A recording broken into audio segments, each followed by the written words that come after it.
Hey guys, welcome to linguamarina. Today I will give you your study plan to go from intermediate to advanced in English. As a language learner who's been learning English for a number of years now, I understand that it's really hard to improve your language starting with upper intermediate, advanced, because those improvements are very nuanced and very detailed.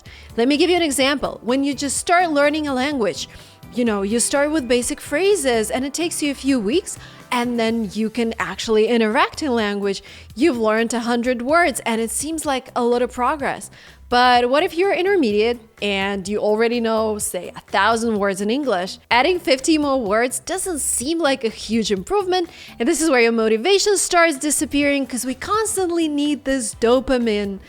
We constantly need to see our results to be happy with ourselves and continue studying. And I've been there so many times. So today, we're gonna go through every section of the language. We're gonna talk about reading, we're gonna talk about vocabulary, grammar, and I will give you a list of things that you need to know in order to become advanced. I've created this list together with a teacher from California. Hi Lisa, thank you so much for helping me. But before we start, please like this video and subscribe to this channel if you're not yet subscribed. I'm gonna add a lot of commentary from myself because, oh my God, I just took another TOEFL test. We're waiting for the final results.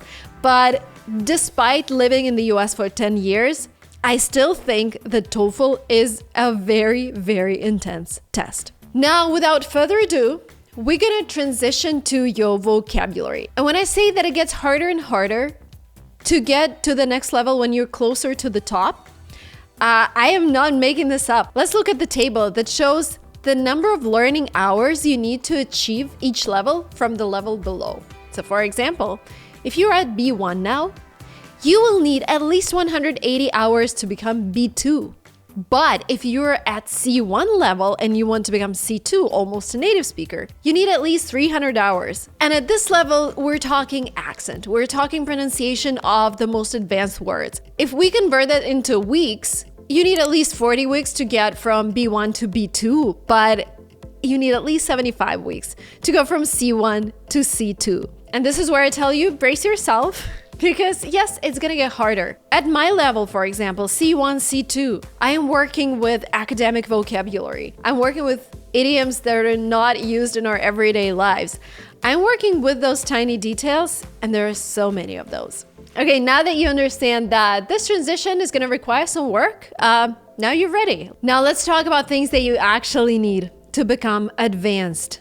And the first aspect that we're gonna talk about is reading. And when it comes to reading, there are several aspects that you need to be able to understand. Texts from many genres, dealing with a wide range of subjects. Doesn't matter if you understand the subjects or not. So for example, I just took the TOEFL test and in the reading part, I had several texts. One text was about mammals and the sea and the ocean. The second text was about economics. The third text was also related to science. And there were some terms that I did not know beforehand. And there were so many nuances and details. But if you want to score the highest grade on tests like TOEFL, IELTS, and other English language tests, you need to be able to understand texts about anything. Very complicated academic texts. So I'm adding academic vocabulary here. Now, there are several ways to improve your reading, but obviously you need to read a lot. And this is the time for you to start switching to more advanced resources. So look at texts from magazines like Time, National Geographic, The Economist, Vogue, Self, Men's Health, The New Yorker, and The Guardian. Those articles are advanced and they're going to be great for your reading practice. Number 2, listening. Oh my goodness. Because I just took TOEFL, I'm gonna give you a lot of examples from an advanced English language test. When it comes to listening, you need to be able to understand sarcastic sentences. You need to be able to understand idioms. You need to be able to understand which information actually matters and what information was secondary information. You need to learn how to pay attention to the right things and also be able to understand accents, idioms, dialects. That is all part of advanced listening. So there we go, accents. Again, advanced vocabulary. I would write priorities, but basically understand what's important, what's not. And we're gonna talk about grammar later in this video. But people love to use conditionals, and you need to understand what they actually mean. So how do you practice listening? Through podcasts. I wish they existed 20 years ago when I was actively learning English, because podcasts give us such a great variety of accents and views. I like Lex Friedman's podcast. I like Andrew Huberman's podcast. And of course, movies and TV shows would definitely help you with listening. Emily in Paris, this TV show is kind of easier to understand, but I would highly recommend it anyways. They have such a beautiful vocabulary there. They use a lot of idioms, they use a lot of comparisons. Their speech is strikingly beautiful in that TV show, at least for me. The Hunger Games, The Little Things, Big Little Lies. If you're interested in a place where I live, Big Little Lies was filmed very close to the Bay Area. The Social Network, Better Call Saul, and some of the other shows. Now, the third aspect that you need to be working on is, of course, writing. Now here, let's look at what TOEFL test makers actually want you to be able to do if you want to qualify for the C1 level. Produce clear, well-developed, and well-organized text. That means that every thought has its own paragraph. That means you have an introduction. That means you have a conclusion. That means you use a lot of linking words like, in my opinion, however, furthermore, the speaker stated that, the speaker mentioned that. So I am writing here well-structured texts that include paragraphs, linking words. Of course, the use of advanced vocabulary, meaning idioms, C1 level words, and phrases. Also, when you're writing a text and you want to qualify as C1, you need to select important information from multiple sources, integrated and presented coherently and clearly in writing, with only occasional minor imprecision in the summary of the source information. What they basically mean is that, yes, you can summarize with your own words, but you have to be attentive to detail. You have to be very clear with what you're writing. By the way, when it comes to tests, they actually allow you to make minor mistakes. So if you're typing, if it's a typo, or maybe you didn't know how to spell the word correctly, that's fine. But of course, don't make too many mistakes. I'm just saying that because I want you to relax and stop trying to be perfect. Now, how can you challenge yourself with advanced writing? Something I can recommend is writing a review. As a creator, sometimes I go to places like hotels, and they ask me as part of our collaboration to leave a review. And this is where I have to start with my general thoughts. Overall, this experience has been one of the best so far. There are several reasons, and then different paragraphs. Number 1, I really enjoyed the view from my room. Number 2, the service was amazing. Number 3, I'm simplifying this for you, but this basically shows the structure. So try writing a review on a platform like Yelp or Google Reviews.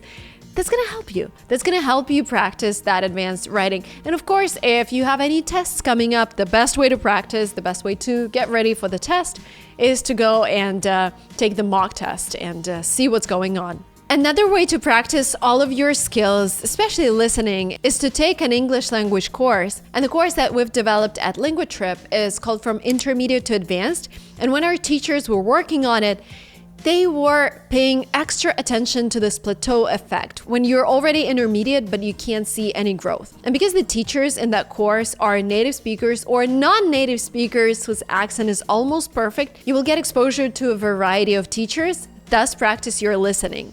That course includes 40 lessons on the most important English topics. There are some of my classes, mostly motivating and talking about my own experience and life hacks that can help you improve your language learning journey. There is, of course, Vania, our accredited teacher from Los Angeles. And there's Angela, who's a native speaker who's been teaching English for a while now. She's also an expert in methodology, and she creates programs for English language programs worldwide. We have level tests before and after the course so you can see your progress. And of course, we try to make your learning process as interesting and as entertaining as possible. Over 10,000 students have already taken courses with LinguaTrip, and I hope you join them as well. Also, if you decide to take this course with a group, and the next group starts on April 12th, and if you're watching this video after April 12th, check the link down below for the next start date. So basically, if you're taking it together with a group, we're gonna match you with people from all over the world so you can practice together. The link will be down below. I will be very excited if you take that course to speed up your way to the advanced level in English. Now let's move on and talk about speaking. Oh, this one is the most challenging, honestly, for me, because especially when you take a test or when you interact with a native speaker for the first time. I remember I was shaking when I was talking to a native speaker just because I thought they're judging me. They are judging my English. They think I'm dumb. All the time. It kind of never goes away. It stays with you. This feeling that you're not a native speaker. Yesterday I was at a dinner. Almost everyone there was either a native speaker or moved to the US when they were kids. They graduated from American schools.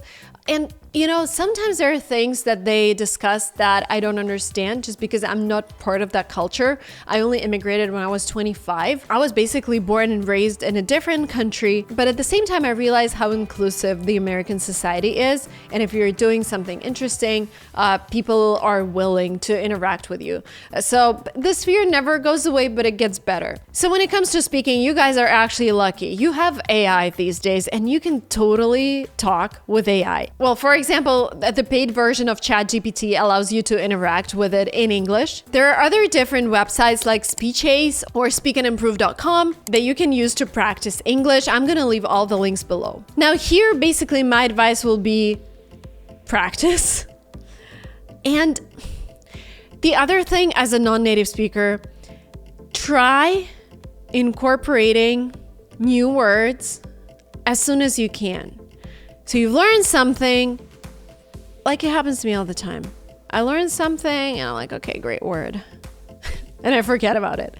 If you start incorporating those words into your speech as soon as possible, there's more probability you're actually gonna remember and use those words.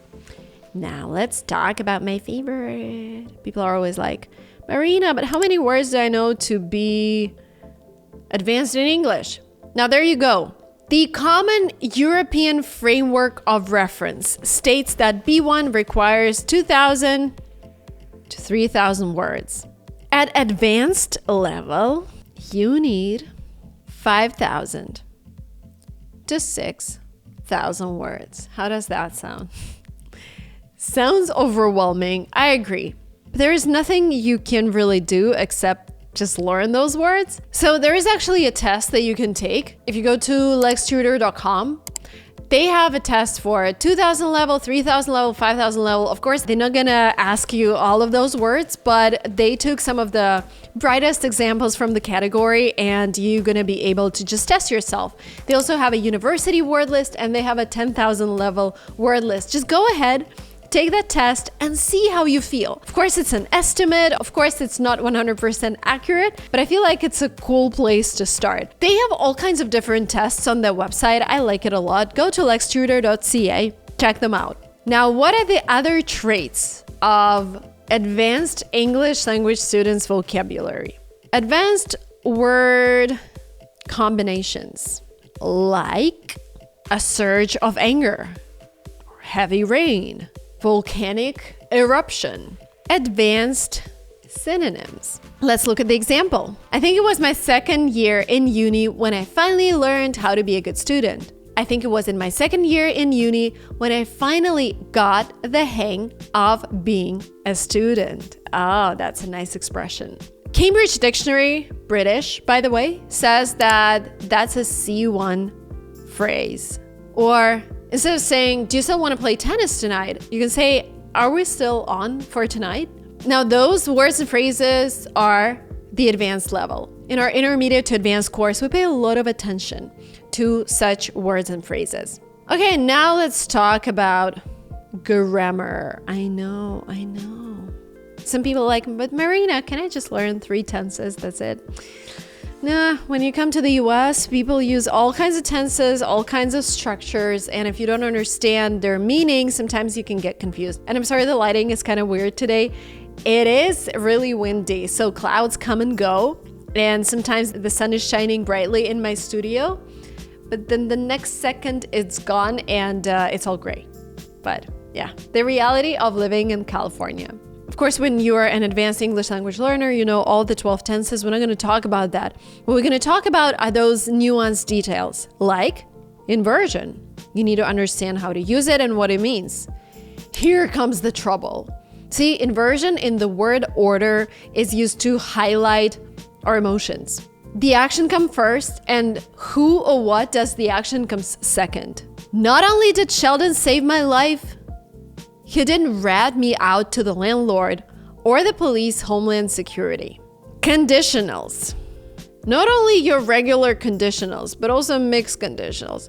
I remember when we were learning that at school, I was so tired of conditionals, and then they say, oh, but we just learned all the rules. Sometimes they do not apply or apply in a different way when it comes to mixed conditionals. I'm like, come on. Why so complicated? When you were at intermediate level, you've learned 0, first, second, and third conditionals. But at advanced level, you have to be familiar with mixed conditionals. Let me show you an example. You create sentences with a past condition and a present or future result, or the other way around. Let's look at type 1, present results of a past action. If I had worked harder at school, I would have a better job now. So the structure is if plus past perfect, and in the second sentence we have would plus infinitive. Type 2, past result of present condition. And here is an example from the movie. Oh my god, I just met that actor. A couple months ago, he was presenting a book here in the Bay Area. I mean, I read it on a cruise, and if I wasn't afraid it was an environmental hazard, I would have tossed it overboard. And the structure is if plus past simple, would have plus past participle. And of course, if this sounds confusing, this topic is, we talk about this more in the course. Now, there are a couple more things that I wanted to talk about before we wrap up. I know your head might be exploding, but it's important. I would add them as bonuses here. Bonus number 1 is called spoken grammar. What does that mean? I know we've been learning all of the grammar structures, but sometimes you just have to forget about them to sound like a native. Instead of saying, do you want some coffee? You say, want a coffee? Right? Or instead of saying, are you ready yet? You can just say, ready yet? At advanced level, you need to understand, you don't have to speak like that, but you need to understand that people use those phrases and they omit grammatical structures that we're used to as language learners.